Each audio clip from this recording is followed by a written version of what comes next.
10 years ago, the Nebraska Territory received the recognition that it had been seeking through the administrations of several territorial governors, statehood. It came March 1st, 1867, with the arrival of the statehood proclamation from President Andrew Johnson. The event was heralded with celebrating from the Missouri River to the Pine Ridge.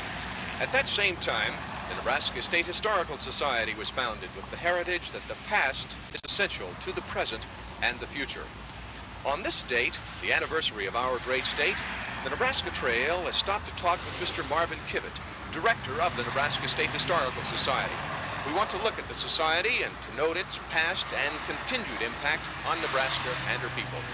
Marv, the past is essential to the continued growth and development of a people.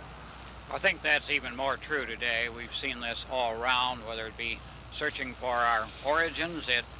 The future is built on the past, and this is becoming increasingly evident every day. Was this part of the thought for the founders of the society?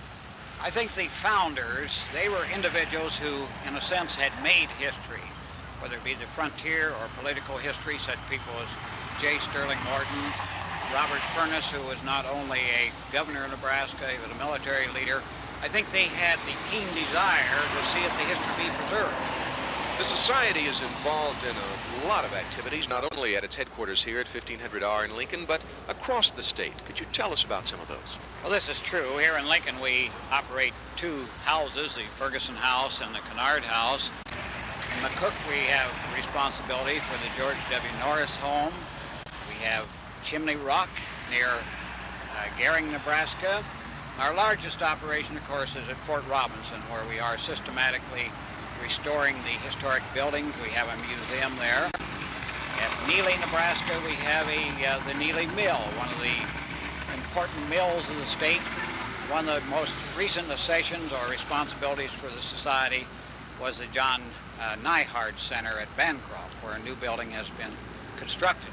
In addition to that, during the summertime, of course, we operate three mobile museums, you might say, trailer museums, two on the interstate highway and one down at Chimney Rock. So you really are truly a statewide agency.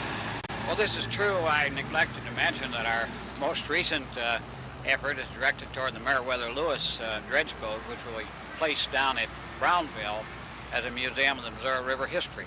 And we are very enthusiastic about this project. Well, what future plans are in store for the Historical Society?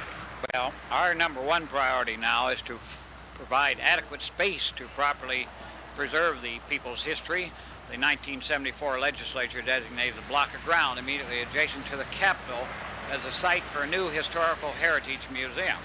And we are very hopeful that sometime in the future this will come to pass, where we will be able to do an adequate job in portraying our history. So this is our number one priority, is the acquisition of building funds to continue a process set in effect by the 74 legislature that we would build a new building.